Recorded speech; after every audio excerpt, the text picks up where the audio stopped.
Marcus Reed had exactly 4 minutes to reach the 39th floor before his shift supervisor marked him late for the third time this month. The elevator doors hadn't closed yet when his phone buzzed with Sienna's daily after-school text, a photo of her spelling test with a red 100% circled at the top and 3 exclamation marks. He typed back a thumbs-up emoji and a heart, knowing she'd be sitting at their kitchen table right now with Aunt Alicia probably already starting on her math homework, because that's what 9-year-old girls did when they wanted to make their fathers proud. The Sterling Financial Building rose 42 stories above Midtown Manhattan, all glass and steel, and the kind of money that didn't notice men like Marcus unless something broke. He'd maintained the HVAC systems here for 6 years, long enough that security guards nodded when he passed through the loading dock entrance, long enough that he knew which stairwells led where and which floors smelled like expensive coffee instead of recycled air. His uniform was clean, but worn at the elbows, his tool belt organized with the precision of someone who couldn't afford to lose a single wrench. The name badge clipped to his chest read "Maintenance" in block letters that somehow felt louder than his actual name beneath it. Denise used to laugh at how seriously he took this job. She'd worked federal investigations, real stakes, real consequences, while he fixed thermostats and cleared drain clogs. But she never made him feel small about it. The day before she died, she'd kissed him goodbye at 6 in the morning and said the world needed people who showed up and did their work right, no matter what that work was. He hadn't known those would be some of the last words she'd ever say to him. 8 years now, and the kitchen still felt too quiet in the mornings. 6:47 in the evening on a Tuesday in October, and Marcus was thinking about whether Sienna had remembered to feed their neighbor's cat when the elevator chimed at 39. His work order said room 3901, air conditioning failure, priority request. The hallway stretched empty in both directions, carpet so thick it swallowed footsteps, lighting soft enough to make everyone look like they belonged in magazine ads. He'd been up here maybe twice in 6 years. Executive suites didn't usually call maintenance directly. They had assistants for that, people whose job was to make sure people like Marcus arrived and left without disrupting the important business of making money. The door to 3901 stood slightly ajar, which wasn't unusual. Half the time he showed up to fix something, the office was empty and the door was propped open with a wastebasket. Marcus knocked twice anyway, called out. Maintenance waited the appropriate 3 seconds. No response. He pushed the door wider and stepped inside. His mind already running through the checklist: check thermostat settings, inspect vents, test airflow from the main unit. The woman standing in the center of the room was facing away from him, her back bare except for the thin straps of something lacy and expensive. Her blouse lay draped over the back of a leather chair. The dress she was presumably about to put on hung from a coat rack near the window. For exactly 1.4 seconds, Marcus's brain refused to process what his eyes were reporting. Then she turned and time splintered into pieces that would take years to properly reassemble. Victoria Sterling didn't scream right away. Her face went through 3 distinct stages of reaction: surprise, recognition, rage, before the sound came out. Marcus was already moving backward, hand up in a gesture that was half apology and half shield, his tool belt clanging against the doorframe. "Ma'am, I'm so sorry. Maintenance call. Get out." The door slammed between them with enough force that someone 3 offices down probably heard it. Marcus stood in the hallway with his pulse hammering in places he didn't know pulses could hammer. His supervisor had sent him the work order 40 minutes ago. The system logged every request. There would be a record. There had to be a record. Except with a black man standing in corporate America maintenance uniform or not, records didn't always matter as much as optics. He'd learned that particular lesson the hard way over 39 years of being the wrong color in rooms that expected something different. His mother had taught him the rules before he could spell his own name. Hands visible, voice calm. Never give them a reason to be afraid, because their fear was more dangerous than any actual threat he could pose. Denise had known those rules too, which was why she'd been so careful in her investigations, why she'd documented everything 3 times over, why she'd never walked into a deposition without a paper trail thick enough to stop bullets. Fat lot of good it had done her when someone cut her brake lines on a winding road in Connecticut. Marcus pulled out his phone and dialed his supervisor while his legs carried him toward the elevator on some kind of autopilot. Frank Delaney picked up on the 3rd ring, chewing something that sounded like pretzels. There was a situation. I opened the wrong door. Frank stopped chewing. What kind of situation Ms. Sterling was changing? I closed the door immediately. I apologized. Jesus Christ, Reed. "Do you know what this looks like?" Marcus did know what it looked like, which was why his hands were shaking and his throat felt like someone had packed it with broken glass. He knew exactly what it looked like when a maintenance worker with brown skin and a tool belt walked in on a white woman CEO in a state of undress. It looked like every nightmare headline his mother had warned him about, every reason Denise had told him to be careful, every justification the world had ready-made for destroying men who fit his particular demographic profile. Get down to the security office. Now. The elevator ride took 90 seconds that stretched like taffy. Marcus watched the floor numbers descend 39, 38, 37, and thought about Sienna sitting at the kitchen table with her spelling test. He thought about the parent-teacher conference scheduled for Thursday evening, about the promise he'd made to her that morning over chocolate chip pancakes. "I'll be there, baby girl. I promise." Sienna had looked at him with those eyes that were so much like Denise's, it sometimes hurt to hold her gaze, and she'd said, "Papa, you've never broken a promise. Don't start now." The security office occupied a corner of the basement level that smelled like industrial cleaning solution and old coffee. 2 guards he didn't recognize sat behind a desk with more monitors than a television showroom. Marcus gave them his name and waited while they pulled up whatever file they were going to use to end his life as he knew it. "Mr. Reed, you're being placed on administrative leave pending investigation." Investigation. It was a mistake. I was called for AC repair. We have no record of any AC call to that office. The words hit him like physics momentum and force, and the sudden realization that gravity worked differently when you were already falling. No record meant no proof. No proof meant no defense. No defense meant guilty until proven innocent. And men who looked like him didn't usually get the benefit of doubt long enough for innocence to matter. "I need to see my work order. It came through at 6:10. Frank Delaney sent it." The guards exchanged a look that Marcus had seen before on the faces of police officers and store managers and teachers who'd already decided what kind of person he was. One of them picked up a phone and dialed Frank's extension, while the other started filling out paperwork that would become part of Marcus's permanent record, whether he wanted it there or not. Frank confirmed he'd sent Marcus to 39, confirmed the room number, confirmed that yes, there had been a call about air conditioning. But when they checked the system right there on the monitor where work orders lived in digital permanence, there was nothing. No request, no ticket number. No evidence that anyone had ever needed Marcus Reed on the 39th floor at 6:47 on a Tuesday evening in October. "Must have been a glitch," Frank said, but his voice carried the weight of someone who knew exactly how this was going to play out and wanted to be on the right side of it when it did. Marcus thought about arguing. He thought about demanding they check server logs and backup systems and all the technical infrastructure that corporate buildings use to track every keystroke and mouse click. He thought about mentioning that glitches didn't usually delete records so thoroughly that even the IT department couldn't find them. But arguing required energy he didn't have, and men in his position learned early that fighting too hard only made them look more guilty. "You're free to go. We'll be in touch." The October air hit him like a slap when he stepped outside. 7:15 in the evening, and the city was doing its rush-hour dance taxis, honking delivery trucks blocking intersections, people in expensive coats walking fast enough that you knew they had somewhere important to be. Marcus had somewhere important to be too. He had a 9-year-old daughter waiting for him in a rent-controlled apartment in Brooklyn, and he had to figure out how to explain to her that Papa might have made the kind of mistake that didn't get fixed with apologies. His phone buzzed with a text from Alicia. "Sienna wants to know if you're bringing dinner. Should I order pizza?" He typed back, "I'll grab something. Home in 40. The subway ride gave him time to construct a face that wouldn't make Sienna ask questions he wasn't ready to answer. By the time he climbed the stairs to their third-floor walk-up, he'd almost convinced himself that everything would be fine. Frank knew he'd sent the work order. Victoria Sterling would realize it was an honest mistake. HR would do their investigation and find that Marcus Reed had 6 years of spotless service and not a single complaint about inappropriate behavior. Except men like him didn't usually get the benefit of that kind of logic. Sienna was at the door before he'd fully turned his key, throwing her arms around his waist with the kind of enthusiasm that made every hard thing in the world feel temporarily manageable. She was wearing the dinosaur pajamas she'd outgrown 6 months ago, but refused to give up, and her hair needed braiding again because Alicia didn't quite have the touch that Denise used to. "Papa, I made 100 on my spelling test, and I finished my math homework, and Aunt Alicia said we could make cookies this weekend if you say yes." Marcus hugged her back with perhaps more force than the moment required.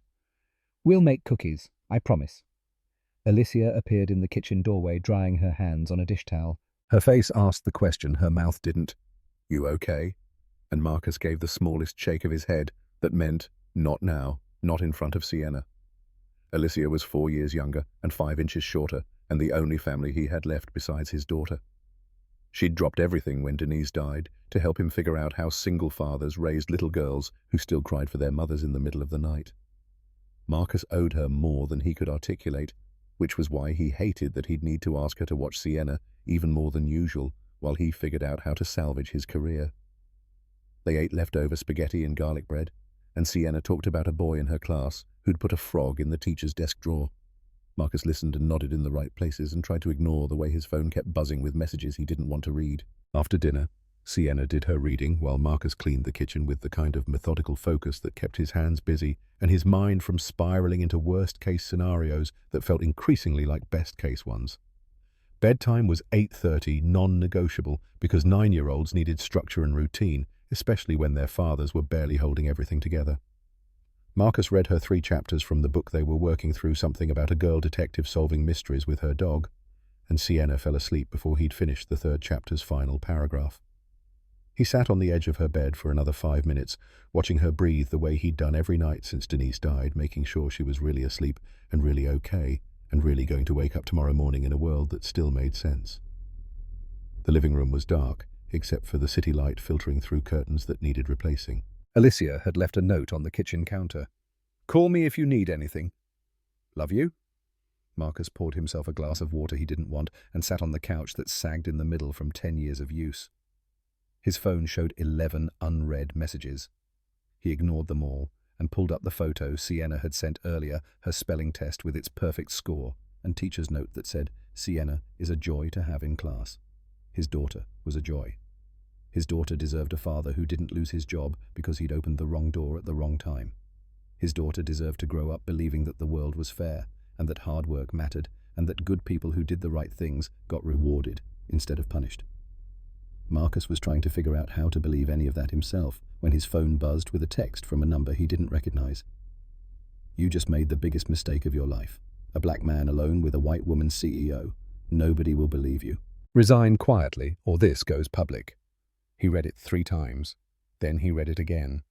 The words didn't change, which meant the threat didn't change, which meant someone had gone to considerable effort to make sure this situation became exactly what it looked like instead of what it actually was. Marcus thought about Denise's notebooks still boxed in the back of his closet because he'd never had the heart to throw them away. She'd documented everything about her investigation into Coldwell Holdings, dates, times, financial records, emails that suggested corporate fraud on a scale that should have sent people to prison. She'd been 3 weeks away from presenting her findings when her car went off the road. The police had called it an accident. Brake failure. Single vehicle. No witnesses. The investigation was closed before Marcus had finished planning her funeral. He'd tried to push back, tried to demand answers, but a black man accusing a wealthy white executive of murder didn't get very far when the evidence was conveniently buried, and the investigators were conveniently uninterested in digging it back up. Marcus deleted the text and set his phone face down on the coffee table. Sleep wasn't going to happen tonight, which was fine because he needed to think. He needed to figure out who had sent that message and why they'd gone to the trouble of deleting his work order.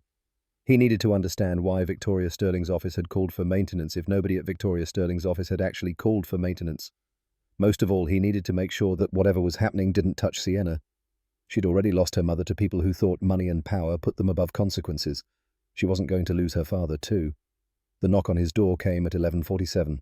Marcus checked the peephole and saw someone he absolutely did not expect, Victoria Sterling herself, wearing a dark hoodie with the hood up and jeans that probably cost more than his monthly rent, but looked deliberately chosen to be unremarkable. She was alone, which seemed like either a very brave choice or a very stupid one, depending on whether she was here to apologize or accuse. Marcus opened the door but didn't invite her in. "Miss Sterling. Mr. Reed. I need to talk to you. It's urgent. With respect, ma'am, I don't think that's appropriate. Someone set us both up. I just found evidence. Please, I need your help." The words hung in the hallway between them, heavy with implications that Marcus didn't want to unpack but couldn't quite ignore. He thought about the deleted work order. He thought about the text message threatening to destroy him. He thought about Denise and brake failures and investigations that closed too quickly.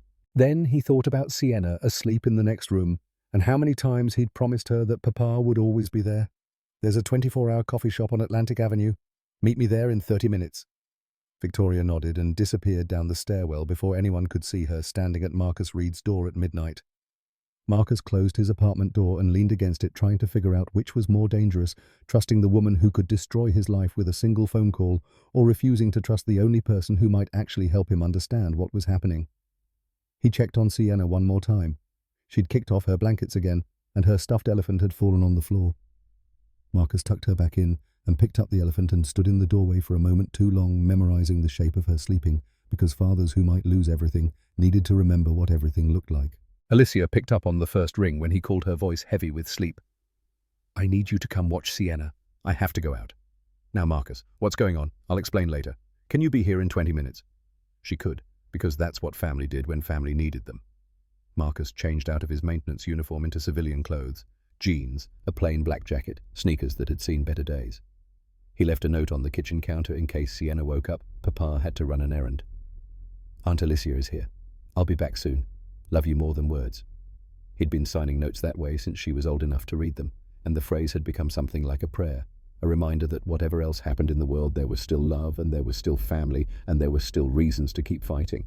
The coffee shop on Atlantic Avenue never closed, and never pretended to be anything other than what it was, a place where people who couldn't sleep came to sit in fluorescent lighting and drink mediocre coffee while they worked through whatever problems had chased them out of bed. Marcus ordered black coffee he wouldn't drink and took a booth in the back corner where he could see both entrances.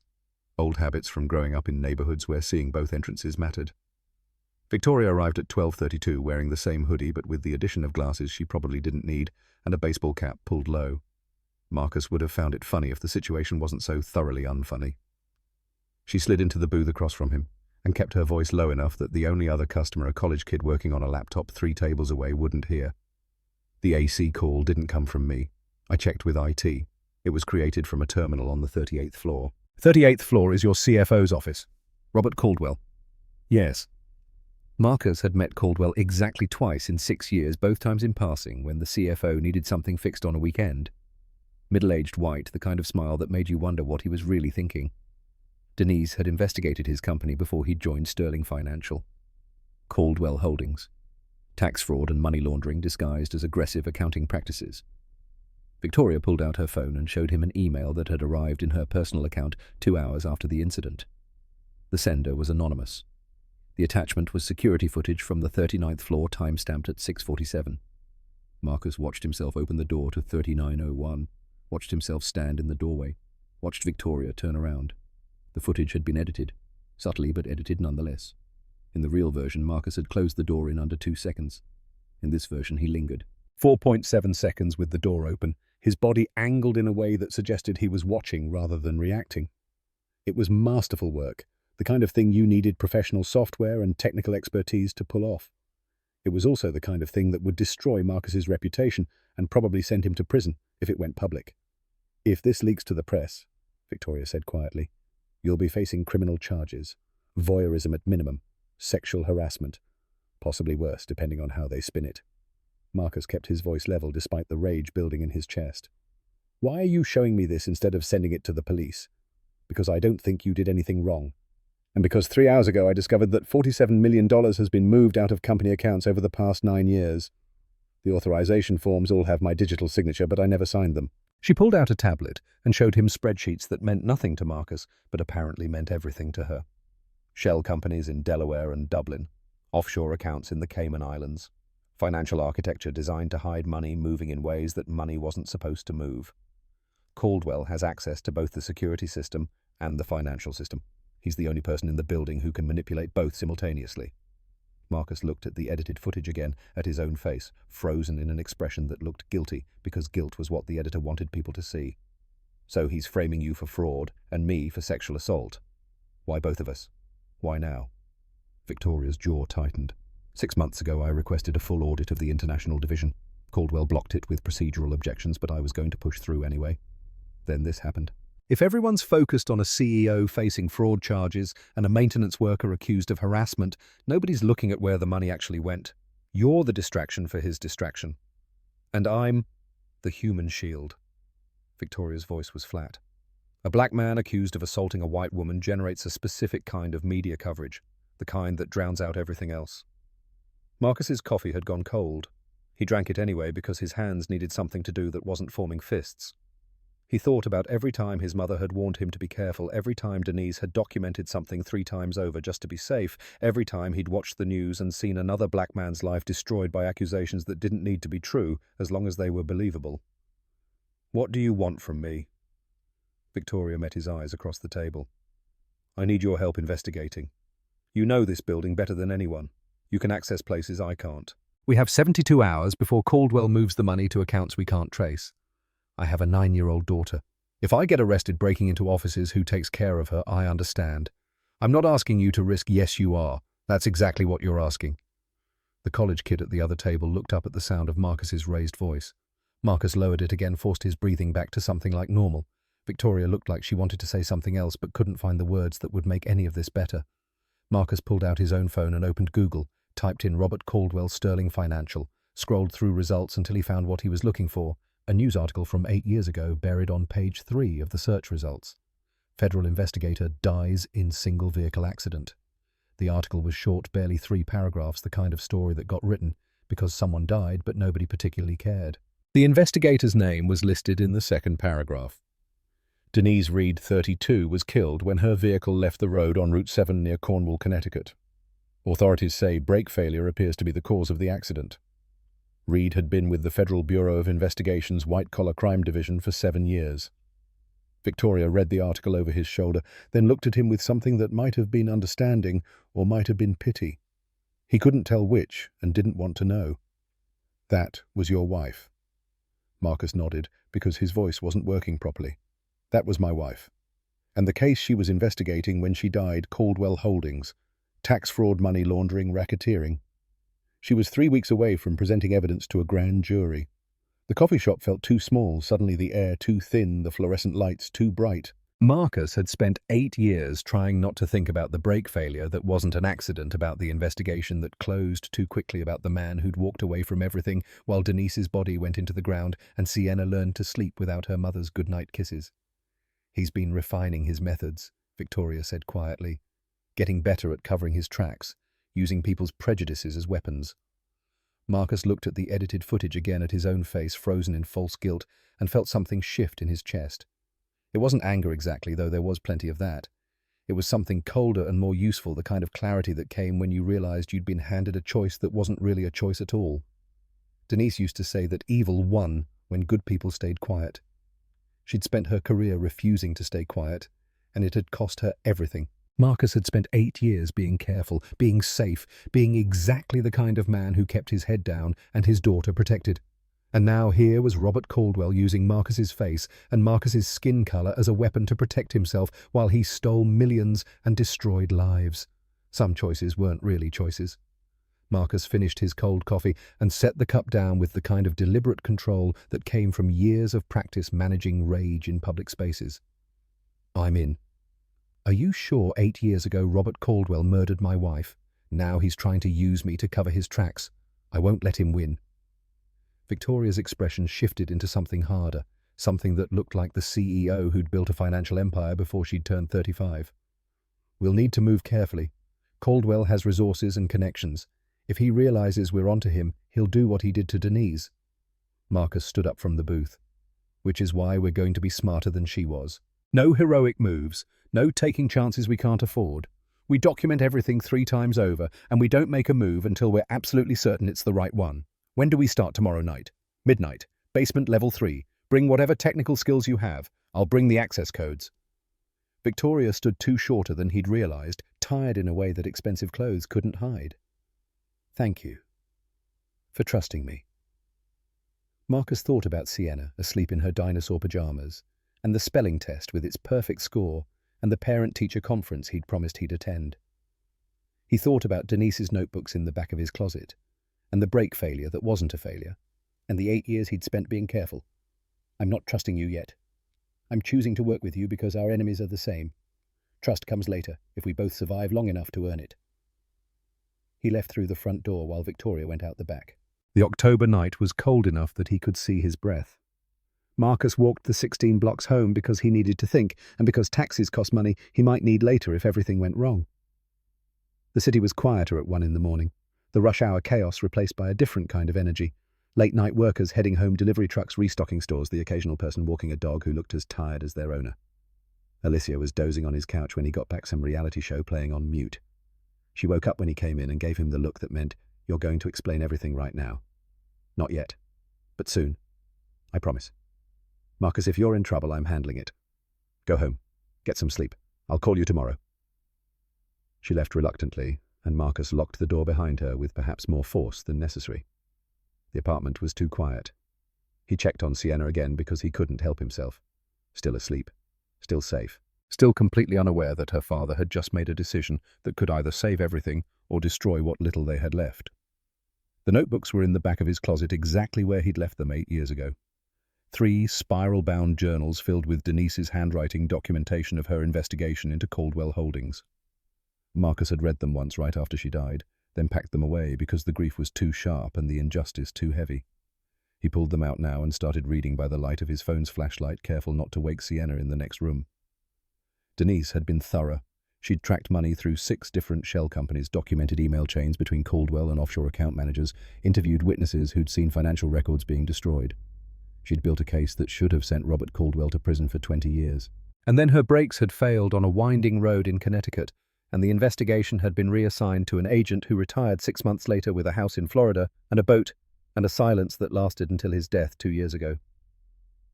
On the last page of the 3rd notebook, Denise had written something that Marcus had forgotten, or maybe just blocked out.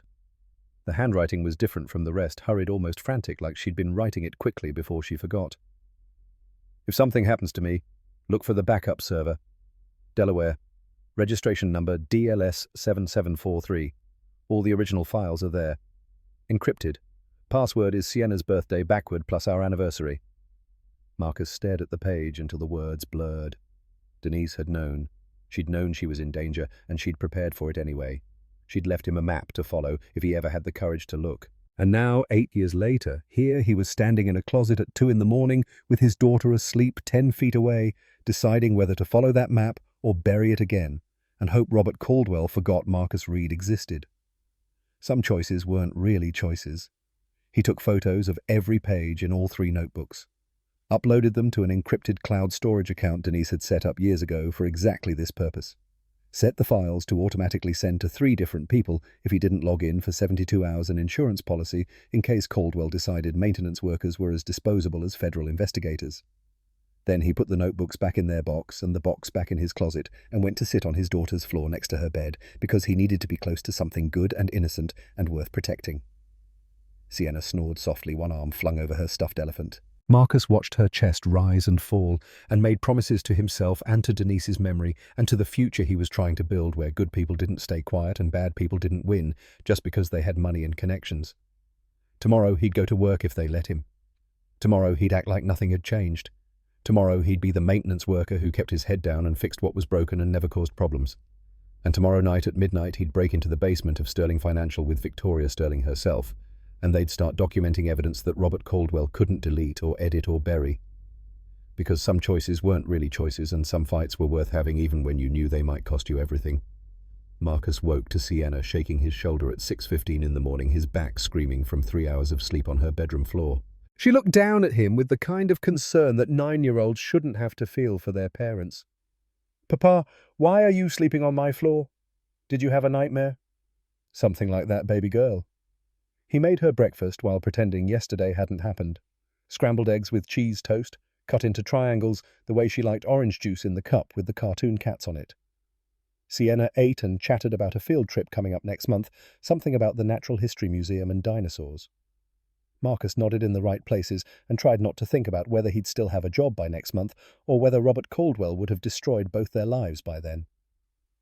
The text from Frank came at 7:03, right as Marcus was braiding Sienna's hair into the 2 plaits she preferred. "Do not come into work today. HR will call you." That was it.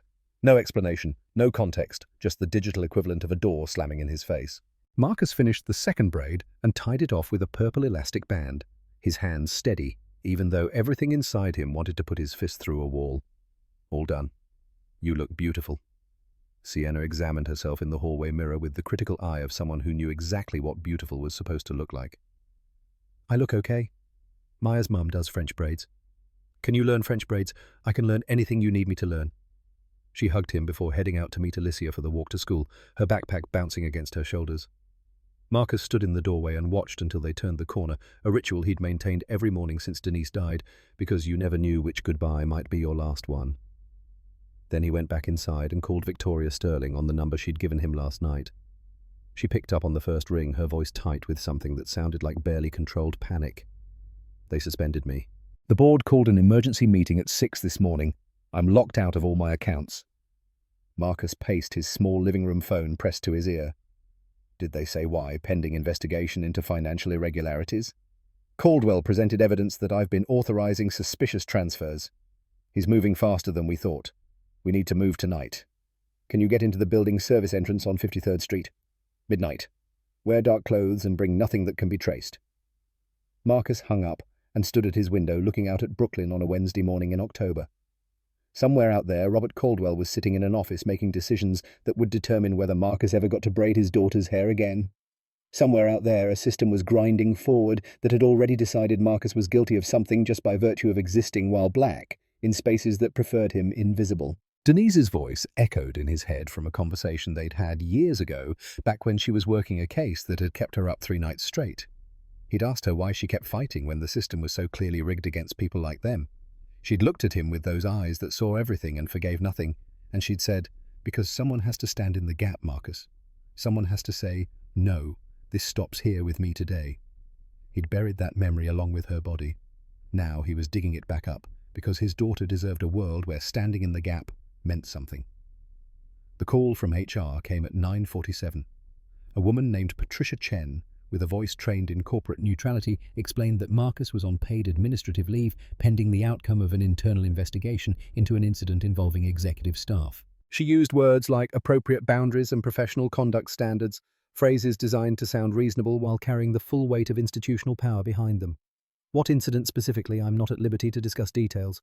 You'll receive a formal letter outlining the allegations and the process for responding to them, when within 10 business days.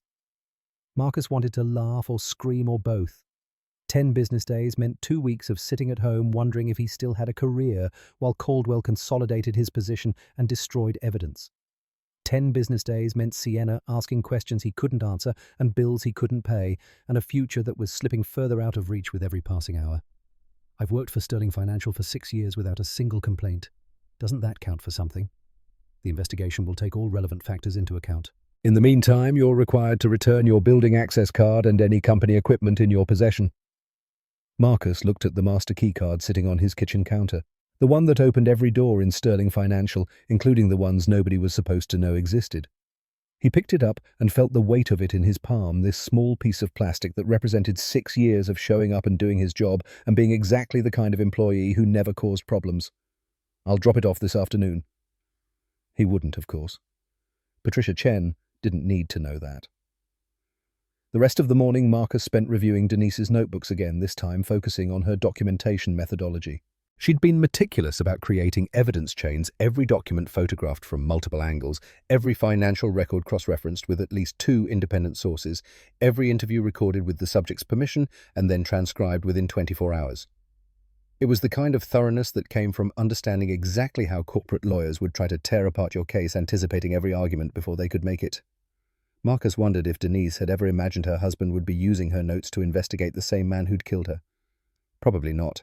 She'd been pragmatic about a lot of things, but even she couldn't have predicted that 8 years after her death, Marcus would be standing in their kitchen, making plans to break into a corporate building with the CEO who'd been framed by the same person who'd murdered her. Life was funny that way, except it wasn't funny at all. He picked up Sienna from school at 3:15 because he had nothing else to do, and because he needed to see her face, needed the reminder of why any of this mattered. Their last normal afternoon before everything would change. He'd already called Alicia that morning to arrange the trip to Raymond's cabin. They'd leave first thing Thursday morning. Get Sienna somewhere safe before the situation escalated further. She ran to him across the playground with her backpack flapping and a paper in her hand that she waved like a victory flag. "Papa, look, we got assigned partners for the science project and I got Maya. We're going to build a volcano. That's wonderful, baby girl." They walked home the long way through the park where Sienna liked to collect leaves for no reason, except that 9-year-olds collected things. Marcus let her talk about volcanoes and lava and chemical reactions, let her enthusiasm fill the space where his anxiety was trying to take root. This was what mattered. Not the job he might lose or the reputation someone was trying to destroy. Just this, his daughter's hand in his, her voice bright with excitement about a science project she hadn't even started yet. Alicia came over at 6 to stay with Sienna while Marcus went out. He'd told his sister he was meeting with a lawyer, which wasn't entirely a lie. Victoria Sterling had a law degree even if she'd never practiced. Close enough. "Don't do anything stupid. Alicia said, as he left her eyes sharp with the kind of knowing that came from growing up as his little sister. When have I ever done anything stupid? She gave him a look that said, Do you really want me to answer that? But she hugged him anyway and told him to be careful, which he promised he would be, even though they both knew careful wasn't really an option anymore. The subway ride into Manhattan gave Marcus time to think about everything that could go wrong. Getting caught on security cameras, tripping an alarm neither of them knew existed, running into late-night cleaning crews or security guards doing rounds, getting arrested for breaking and entering, which would be the final nail in the coffin of his reputation and probably result in him never seeing Sienna again except through supervised visitation. But not going meant letting Caldwell win. Not going meant accepting that men with money and connections could destroy whoever they wanted, and the rest of them just had to live with it. Not going meant teaching Sienna that sometimes you had to stay quiet, even when quiet was just another word for complicit. Some risks were worth taking, even when the odds were terrible. Victoria was waiting in the shadows near the service entrance when Marcus arrived at 11:50, dressed in black jeans and a dark jacket, with her hair pulled back under a baseball cap. She looked like someone's suburban mum trying to blend in at a rock concert, which would have been amusing if the stakes weren't so high. Ready? Marcus pulled out his master key card. As I'll ever be. The service entrance opened onto a loading dock that smelled like yesterday's garbage and diesel fuel. They slipped inside, and Marcus led them through a maze of corridors that maintenance staff used to move through the building without disturbing the important people who worked in offices with windows. Victoria followed close enough that he could hear her breathing quick and shallow with the kind of adrenaline that came from doing something your lawyer would definitely advise against. Basement level 3 was restricted access, which meant Marcus's keycard might not work, and they might have already triggered some silent alarm that would bring security running. But the card reader blinked green and the door clicked open, and they were inside a room that hummed with the sound of servers processing data that kept Sterling Financial's empire running. Victoria moved to the nearest terminal while Marcus kept watch at the door. She pulled out a USB drive and plugged it in her fingers, flying across the keyboard with the kind of speed that suggested she'd done this before, or at least thought about it enough times to have a plan. 5 minutes passed, then 10. Marcus's heartbeat was so loud he was certain someone 3 floors up could hear it.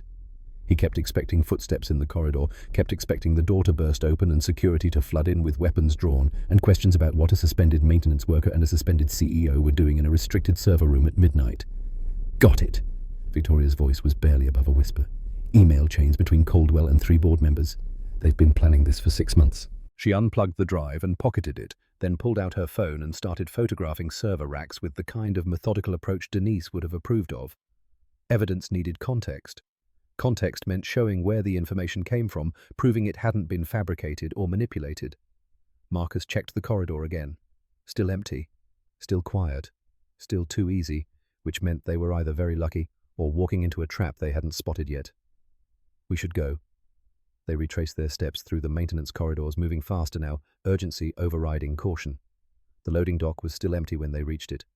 The street outside was still dark and quiet. They separated without discussion, Victoria heading toward the subway station 3 blocks east, Marcus going west toward the all-night bodega, where he'd told Alicia to pick him up if he called before 2 in the morning. He was halfway to the bodega when his phone buzzed with a text from an unknown number.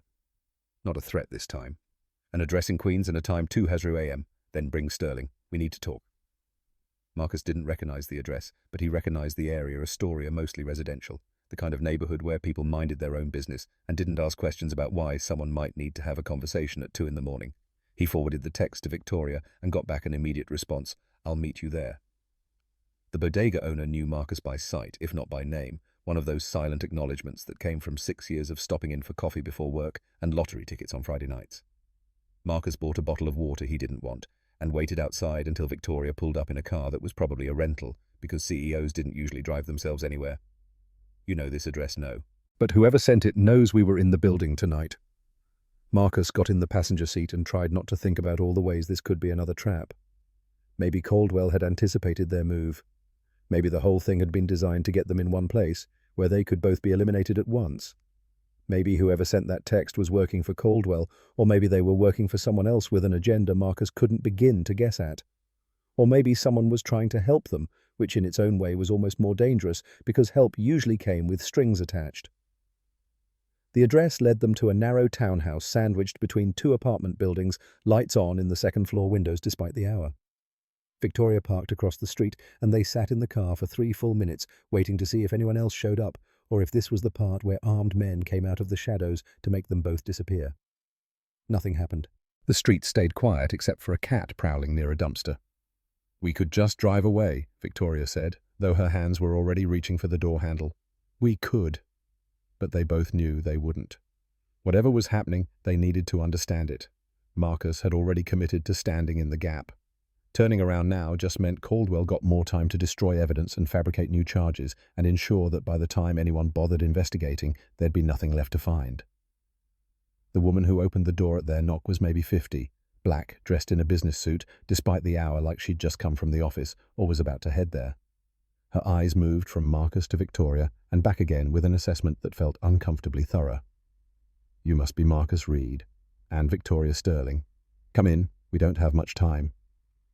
The townhouse interior was neat but sparse, the furniture functional rather than decorative. She led them to a kitchen where coffee was already brewing, 3 cups, set out on the counter like she'd known they'd accept her invitation. "My name is Jennifer Washington. 8 years ago, I was a senior vice president at Meridian Pharmaceuticals. Robert Caldwell framed me for fraud I didn't commit. I spent 3 years in federal prison before an appeals lawyer found evidence the case against me had been fabricated." Marcus felt something click into place in his chest, a puzzle piece he hadn't known was missing. "You were the one Denise was investigating, the case she mentioned in her notes." Jennifer nodded, pouring coffee with hands that didn't quite shake but came close. "Your wife was 3 weeks away from presenting evidence that would have exonerated me and sent Caldwell to prison for 20 years. Then she died, and the investigation was closed, and I went to prison while he walked free." "How did you know we were investigating him? Because I've been tracking him for 8 years. Every move he makes, every company he joins, every time he starts using the same playbook. I knew he'd gone to work for Sterling Financial. I knew he'd eventually target someone the way he targeted me. So I've been watching." Victoria set her coffee down untouched. "You were at the building tonight. You saw us. I have friends in low places, people who clean offices and work night shifts and get treated like they're invisible. They see things. They tell me things. And when I heard a black maintenance worker and a white CEO were both suspended on the same day, I knew Caldwell was running his protocol again." Marcus leaned against the kitchen counter, exhaustion catching up with him now that the adrenaline was fading. Why reach out now? Why not earlier? Jennifer's expression was hard in a way that came from having survived things that should have broken her. "Because earlier you wouldn't have believed me. You needed to see for yourself what he's capable of. You needed to be angry enough to fight back instead of just complying with whatever HR tells you to do." She pulled out a folder thick with documents and spread them across the kitchen table. "This is everything I've collected over 8 years. Financial records, email chains, testimony from other people Caldwell has destroyed. Individually, none of it is enough to convict him. But together, combined with what you found tonight, it might be enough to make the board listen." Victoria flipped through the pages, her corporate training kicking in despite the hour and the stress.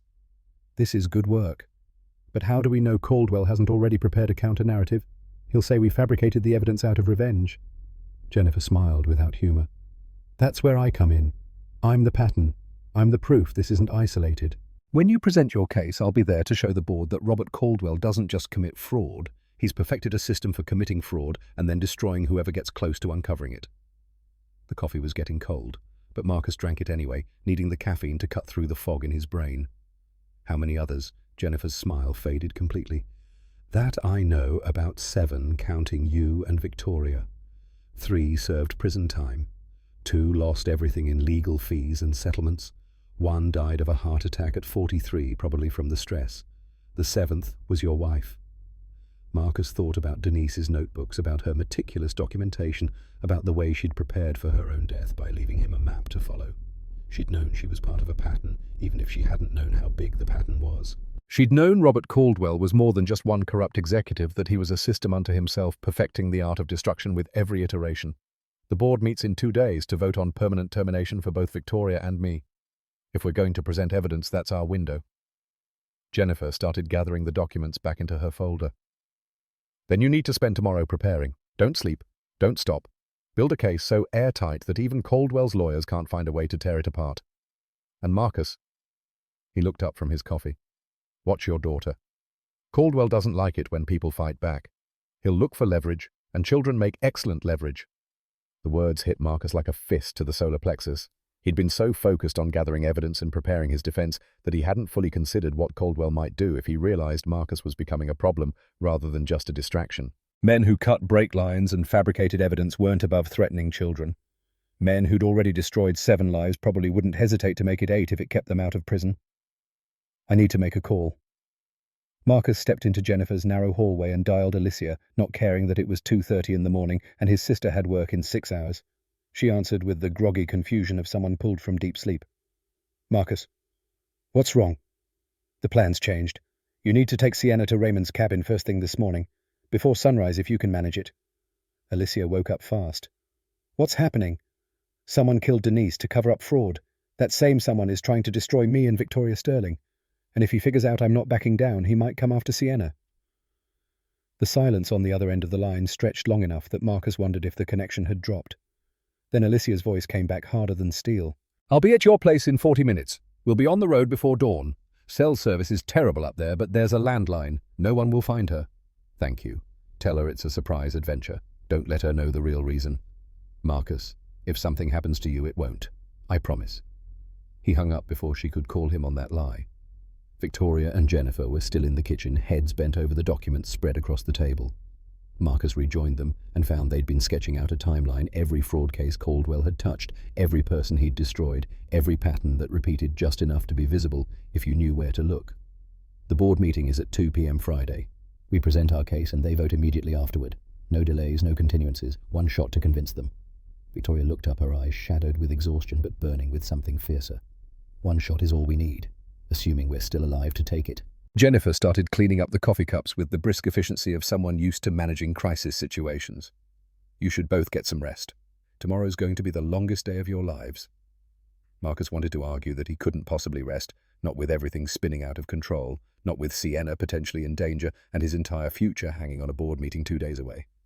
But exhaustion was already pulling at him, making his thoughts fuzzy at the edges. He needed to be sharp for what was coming. Sharp meant sleep, even if sleep felt impossible. They left Jennifer's townhouse at 3:15 in the morning, the city still dark, but starting to show the first hints of pre-dawn activity. Delivery trucks making their rounds, early shift workers heading to subway stations. The world moving forward because the world didn't care about individual catastrophes, just kept grinding along whether you were drowning or not. Victoria drove him back to Brooklyn, neither of them talking because there wasn't much left to say. They'd made their choices. Now they had to live with the consequences, whatever those turned out to be. I'll pick you up tomorrow at 9 a.m. We'll work at my apartment. Safer than meeting in public. Marcus nodded and got out of the car, then leaned back through the open window. Thank you for believing me, for risking your career to help someone you barely know. Victoria's expression was unreadable in the dim light from the street lamp. I'm not doing this for you, Marcus. I'm doing it because Robert Caldwell tried to destroy me and I refused to let him win. You just happened to be fighting the same battle. Fair enough. But Marcus thought maybe that wasn't entirely true thought. Maybe somewhere in the past 24 hours, they'd become something more than just two people united by a common enemy. Maybe they'd become allies. Maybe even friends, though. That word felt premature given everything else happening. Alicia was already at his apartment when he got home, her overnight bag packed and sitting by the door. She'd let herself in with her key and was making coffee in his kitchen, moving quietly to avoid waking Sienna. I'll have her up and dressed in 30 minutes. We'll stop for breakfast on the road. Marcus hugged his sister, holding on longer than usual. Keep her safe. With my life. Now go wake her up. She'll want to say goodbye. Sienna was confused when Marcus woke her at 4 in the morning, her eyes barely open as he helped her into clothes, and explained that Aunt Alicia was taking her on a special surprise trip to see Cousin Raymond and the cabin in the mountains. She was still half asleep when he carried her down to Alicia's car, tucking her into the back seat with her stuffed elephant and the blanket that smelled like home. Love you, Papa, she mumbled, already drifting back to sleep. Love you more than words, baby girl. I'll see you soon. He stood on the sidewalk and watched Alicia's taillights disappear around the corner, watched until he couldn't see them anymore, and then stood there another 5 minutes making sure no one was following. The street stayed empty. Just another Thursday morning in Brooklyn, the sky starting to lighten at the edges. Marcus went back upstairs to his empty apartment and tried not to think about how quiet it felt without Sienna's presence. He'd sent her away to keep her safe, but safety came at the cost of the thing that made everything else bearable. He checked his phone 4:47 a.m. Too late to sleep, too early to do anything productive. So he made coffee and sat at his kitchen table, going through Denise's notebooks one more time, building the mental framework of arguments he'd need to make in less than 36 hours. Victoria picked him up at 9, exactly her rental car idling at the curb, while Marcus locked his apartment door and tried not to think about whether he'd ever come back to it as a free man. They drove to Manhattan in silence, the city rushing past outside the windows like footage from someone else's life. Victoria's apartment was on the Upper West Side in one of those buildings with a doorman who pretended not to notice when CEOs brought home maintenance workers at 9 in the morning. Her place was smaller than Marcus expected, but nicer, the kind of carefully curated space that suggested someone who spent more time working than living. They spread documents across her dining room table and got to work building a presentation that would either save them or confirm Caldwell had won. Victoria handled the financial analysis, while Marcus focused on the pattern of destruction, the 7 lives that connected like dots in a constellation that spelled out one man's systematic evil. Lunch was sandwiches, neither of them ate. Dinner was pizza, neither of them finished.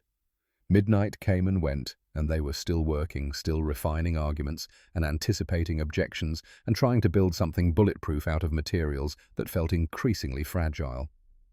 At 2 in the morning, Victoria fell asleep on her couch with a stack of financial records clutched to her chest. Marcus covered her with a throw blanket and kept working because sleep still wouldn't come, because every time he closed his eyes he saw Sienna's face asking, "What if you can't fix it?"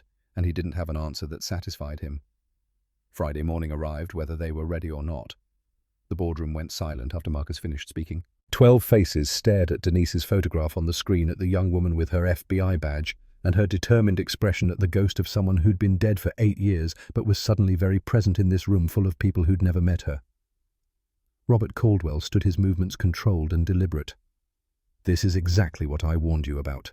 A grieving widower making wild accusations based on conspiracy theories and fabricated evidence. Mr. Reed has been under considerable psychological strain. He's created an elaborate fantasy to avoid accepting that his wife died in a tragic accident." Marcus felt rage building in his chest, but kept his voice level. The brake line was severed. "The mechanic's report is in your folder, page 17.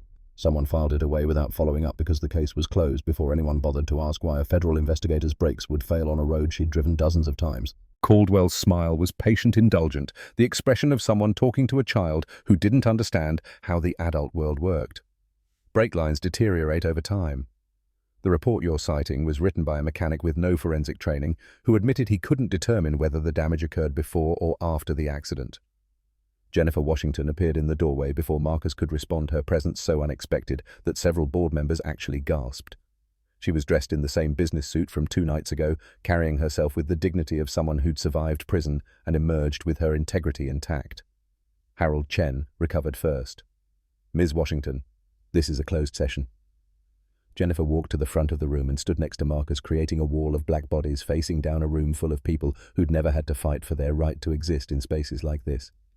"I served 3 years in federal prison for fraud I didn't commit. Robert Caldwell framed me using the same playbook he's using now. Shell companies forged authorizations, manufactured evidence. The only difference is, I didn't have someone like Marcus Reed willing to fight for me until it was too late." Caldwell's expression finally cracked irritation bleeding through the polished facade. "This woman is a convicted felon with an obvious grudge. Nothing she says is credible. My conviction was overturned on appeal when evidence of prosecutorial misconduct came to light.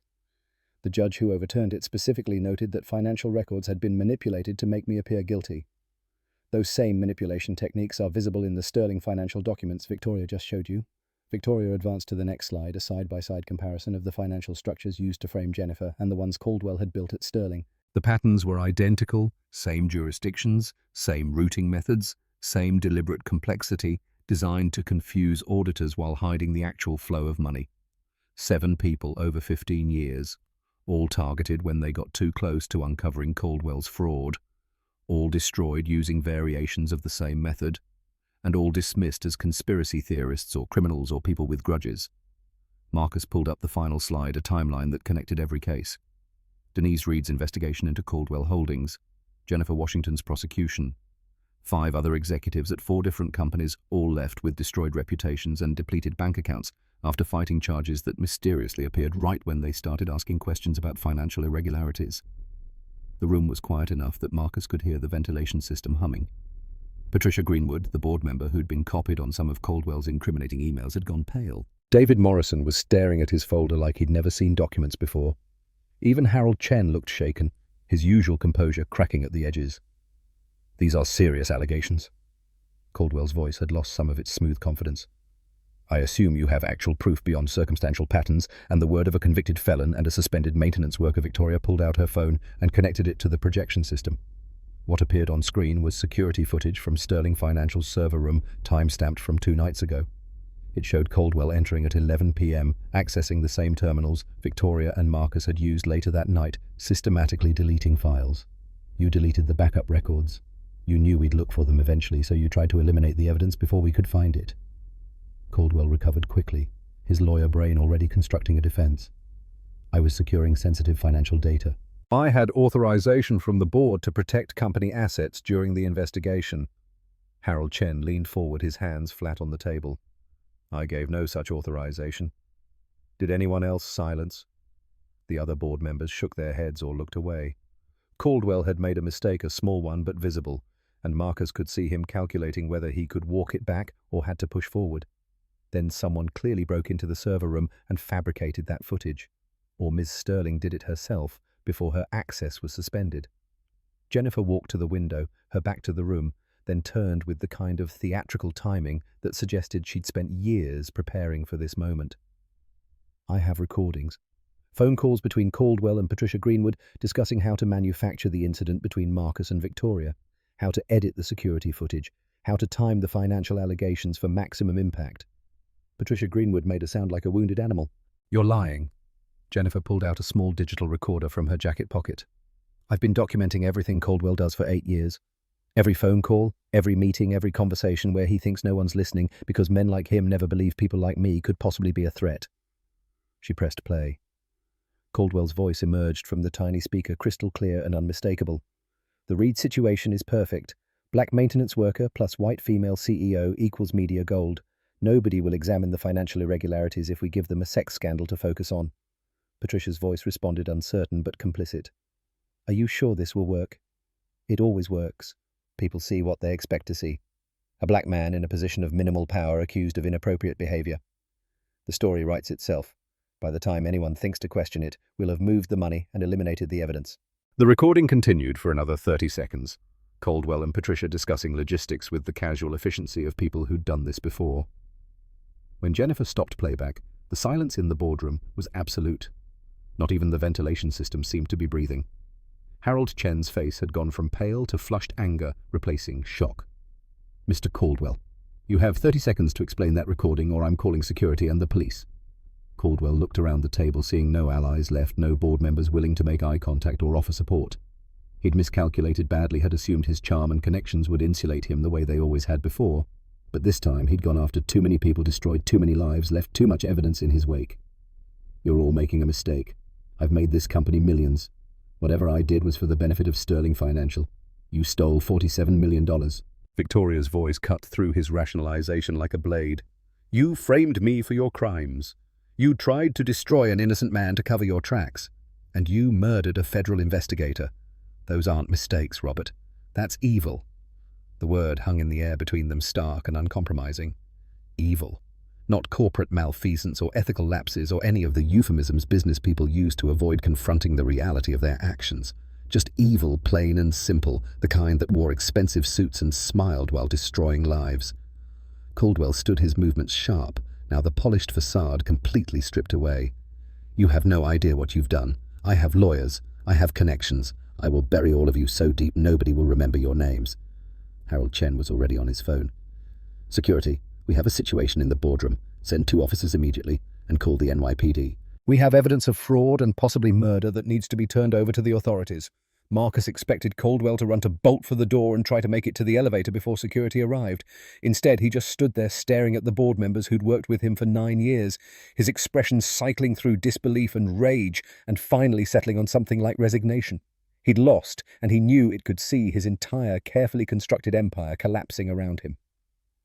The security officers arrived within 90 seconds, followed by actual police within 20 minutes. Marcus gave his statement 3 separate times to 3 different detectives, repeating the same information with the same level of precision because consistency mattered in criminal cases. Victoria did the same in a different corner of the boardroom, while Jennifer handled a 4th group of investigators who seemed particularly interested in her 8 years of documentation. By 6 p.m., Caldwell was in handcuffs being led out of Sterling Financial by police officers who didn't care about his lawyers or his connections. Patricia Greenwood was being questioned as a potential accomplice. The other board members were consulting their own attorneys and trying to figure out how to distance themselves from a CFO who'd been systematically defrauding the company while they'd looked the other way. Harold Chen found Marcus in the hallway outside the boardroom, looking exhausted but relieved in the way people did when a crisis was finally over. "Mr. Reed, I owe you an apology. We all do. You were telling the truth and we nearly destroyed you for it." Marcus thought about Sienna up at Raymond's cabin, probably helping Alicia make dinner right now, completely unaware that her father had just finished fighting the most important battle of his life. "I don't need apologies. I need my job back. And I need you to clear my record so I can go back to braiding my daughter's hair without worrying that someone's going to take her away from me. Consider it done." Harold extended his hand. "The board will vote on your reinstatement Monday morning. Full back pay, expunged record, and a written apology for your personnel file." Marcus shook his hand, because refusing would have been petty, but he felt nothing like victory. Denise was still dead. Jennifer Washington had still lost 3 years to prison. 6 other people had still had their lives destroyed. Getting his job back didn't undo any of that damage, didn't resurrect the dead, or restore lost time. Victoria appeared at his shoulder, her professional armor back in place, but her eyes showing the strain of the past 72 hours. "They want me to resume as CEO. I told them I need time to think about it." Marcus wasn't surprised.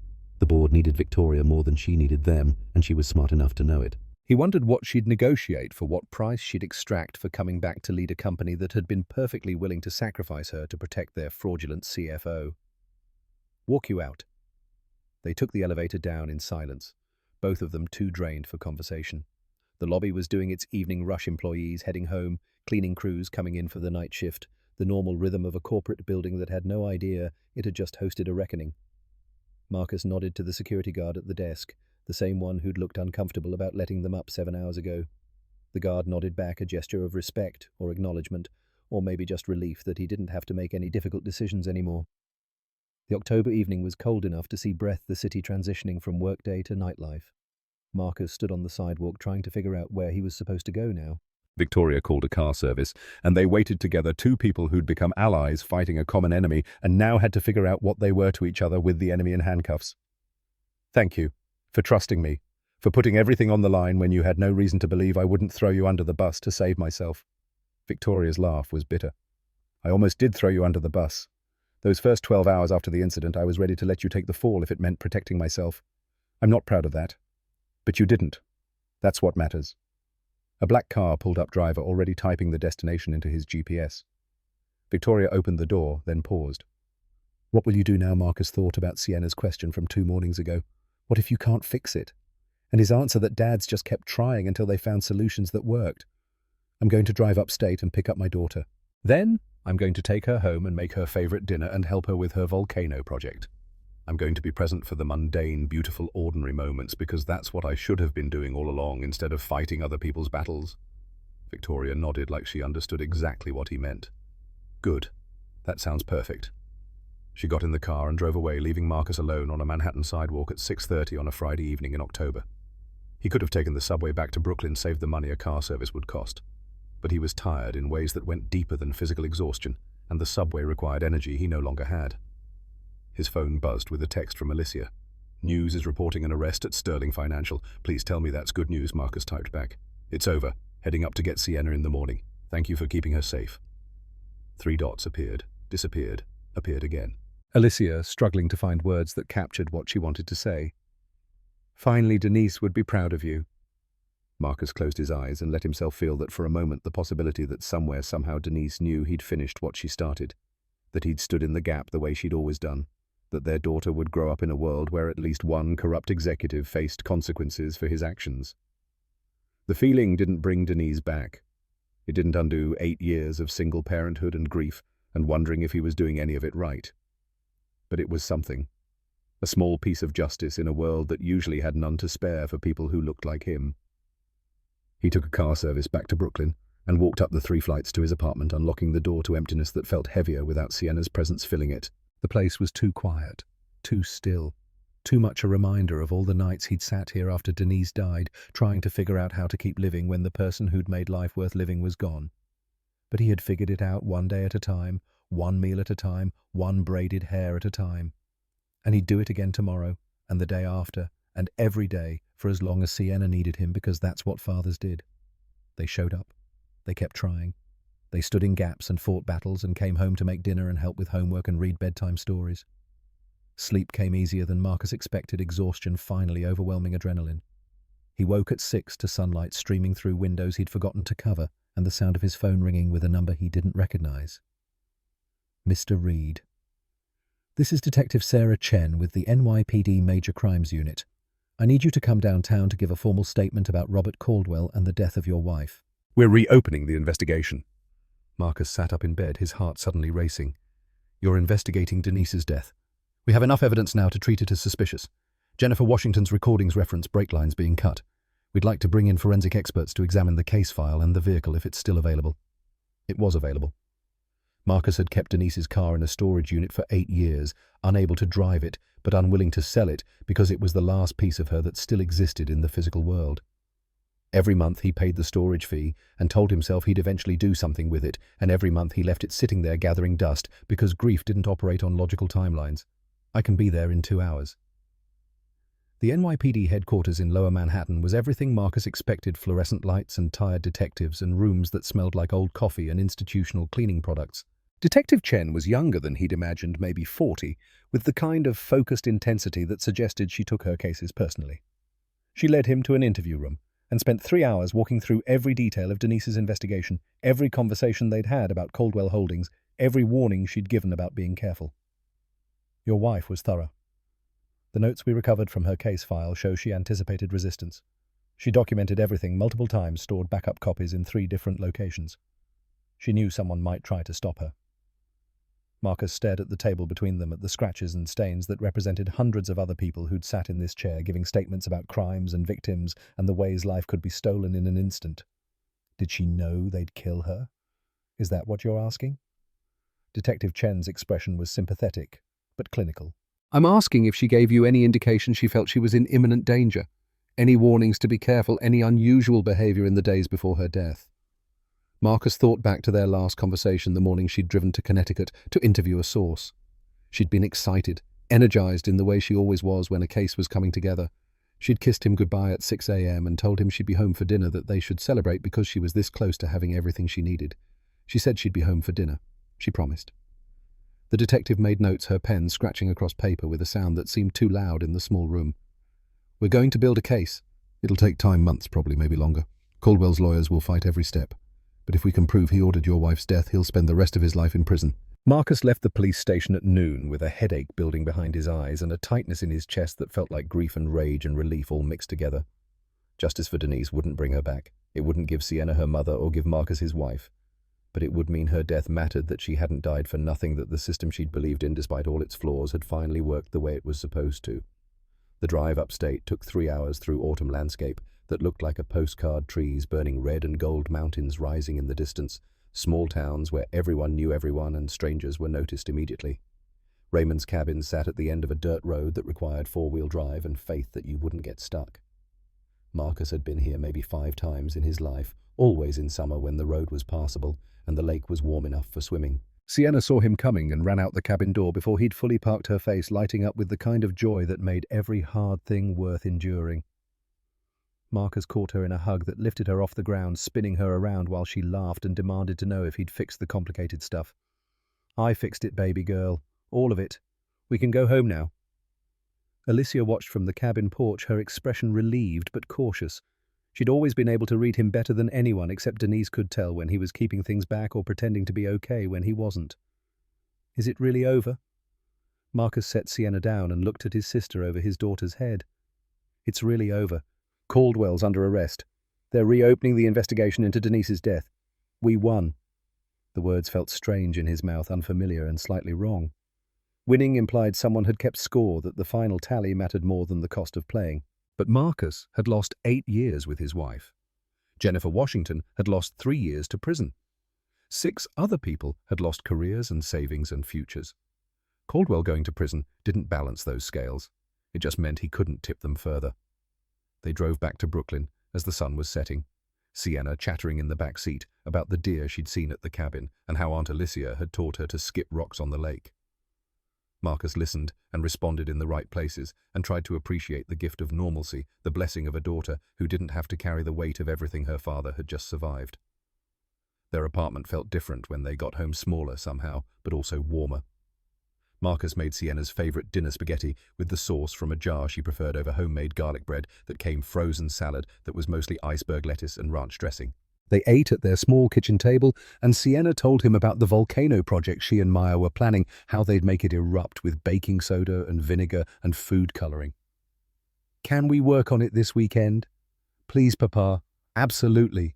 We'll get supplies tomorrow and spend all day Sunday building the best volcano your teacher has ever seen." Sienna's smile was worth more than anything Sterling Financial could have paid him. This was what mattered: being present, being available, being the kind of father who showed up for science projects and parent-teacher conferences and all the mundane moments that built a childhood worth remembering. Bedtime was 8:30, same as always, routine restored after 2 days of disruption.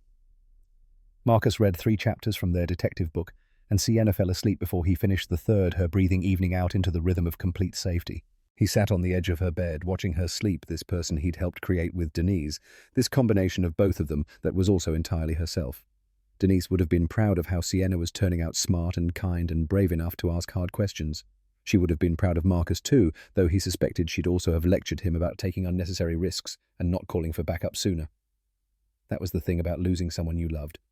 You carried them with you in conversations you'd never have in approval, you'd never receive in the constant awareness that they weren't there to witness the person you'd become after they left. The knock on his door came at 9:15. Marcus checked the peephole, expecting Alicia come to check on them. Instead, he found Victoria Sterling standing in his hallway holding a bottle of wine that probably cost more than his monthly utilities. "I should have called first." Marcus opened the door wider, gesturing her inside. "It's fine. Sienna's asleep." Victoria entered his apartment for the first time, her eyes taking in the cramped space with the kind of curiosity that came from living in places where rooms had purposes and furniture matched. Here, nothing matched. The couch was second-hand. The coffee table had seen better decades. The TV was small enough that watching movies required sitting close. But it was clean and organized and filled with evidence that a child lived here, homework on the kitchen counter, sneakers by the door, drawings held to the refrigerator with magnets. "This is nice. Feels like a home." Marcus pulled down 2 mismatched glasses from his cabinet. "I wasn't expecting CEO visits. All I've got besides water is coffee or that wine you brought. Wine is perfect." They sat on his sagging couch with careful space between them, sipping wine that Marcus couldn't properly appreciate, but knew was probably excellent. The silence stretched but didn't feel uncomfortable. Just 2 people who'd been through something intense together and now had to figure out what they were to each other when the crisis was over. "I told the board I'd come back as CEO under conditions. Full financial audit by an independent firm. New CFO with no prior connections to Caldwell. Mandatory ethics training for all executives. And a fund established to help the other people Caldwell destroyed, legal fees, restitution, whatever they need. That's good. That's right." Victoria swirled wine in her glass, watching the liquid catch light.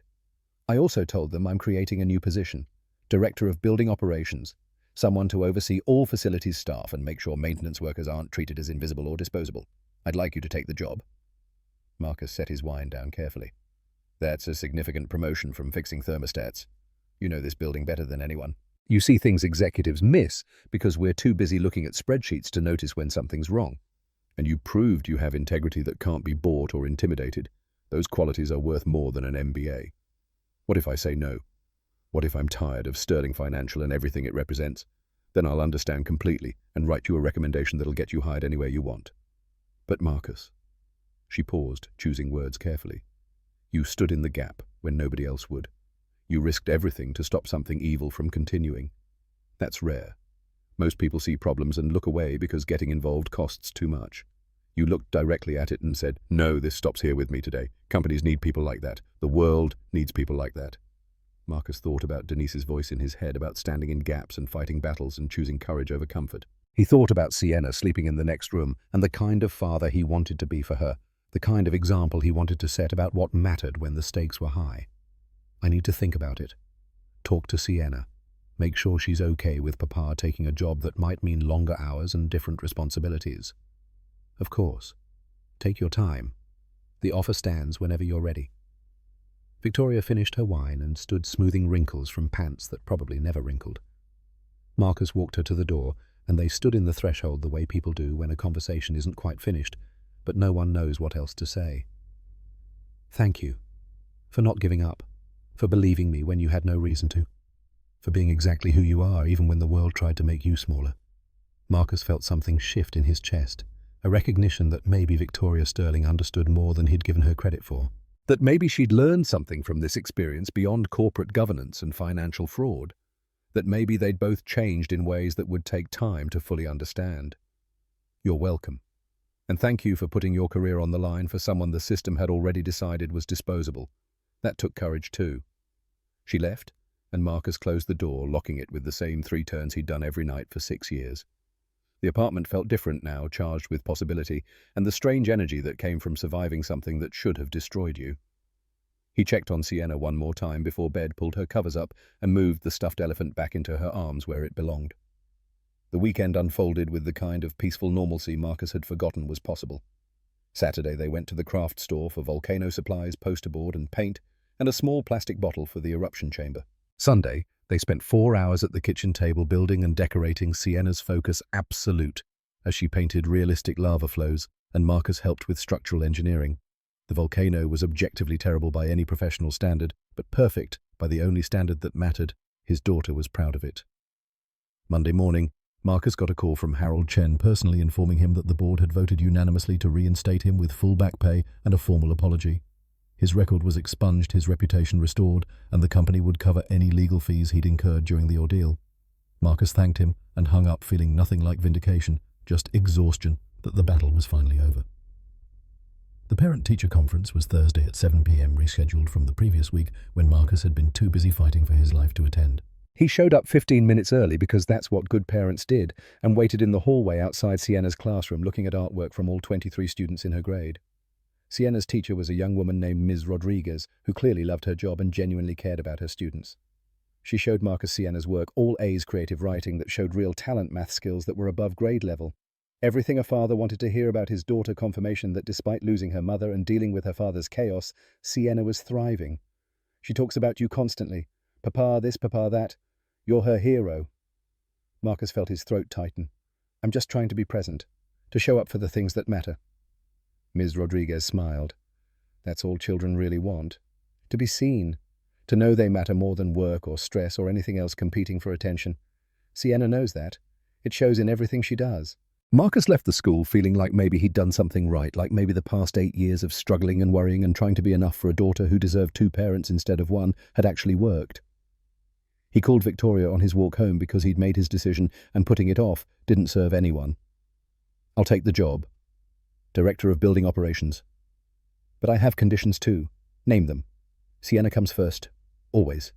If she has a school event, or gets sick, or needs me for anything, I leave. No apologies, no excuses. Just she comes first. Done. What else? I want to establish a scholarship fund in Denise's name for children of federal employees killed in the line of duty. Sterling Financial sponsors it. We raise money. We give it to kids who lost parents fighting for justice. Victoria's voice was warm. I'll present it to the board next week. Anything else Marcus thought about all the maintenance workers who'd trained him over the years, who'd shown him the ropes and taught him how to navigate corporate spaces while black? He thought about the cleaning crews who worked nights and the security guards who stood at desks for 8 hours and all the people who kept buildings running while remaining invisible to the executives who benefited from their labor. Better pay and benefits for all facilities staff, real career development opportunities, respect. Victoria laughed, but it was the good kind of laugh, the kind that acknowledged truth. You're going to cost me a fortune in budget increases. Consider it the price of redemption. He hung up and walked the rest of the way home feeling lighter than he had in months, maybe years. The October evening was cold but clear, the kind of night where you could see stars despite the city's light pollution. Marcus looked up and thought about Denise somewhere out there in whatever came after, watching him figure out how to keep living in the world she'd left behind.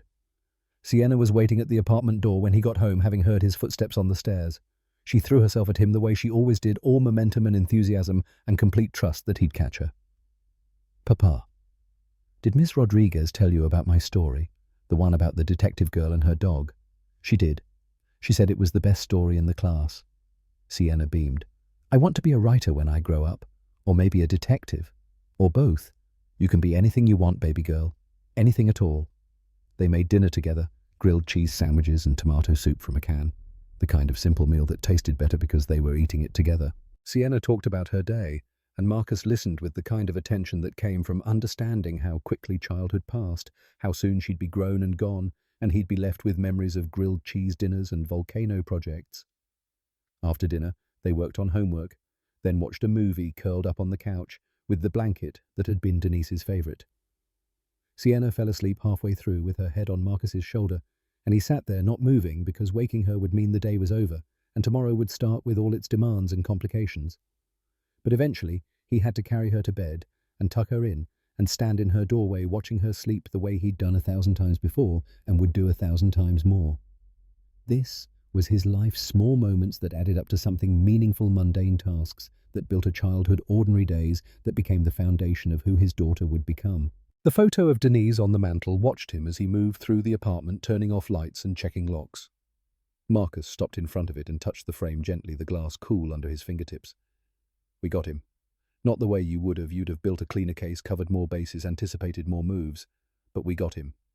And Sienna's okay. She's more than okay. She's amazing. You'd be so proud of her." The photograph didn't answer because photographs never did. But Marcus felt something anyway, a sense of completion or closure, or maybe just acceptance. Denise was gone. That fact hadn't changed, and wouldn't change no matter how many corrupt executives he helped put in prison. But her work had mattered. Her sacrifice had meaning, and their daughter was growing up in a world where at least one man who'd thought he was above consequences had learned otherwise.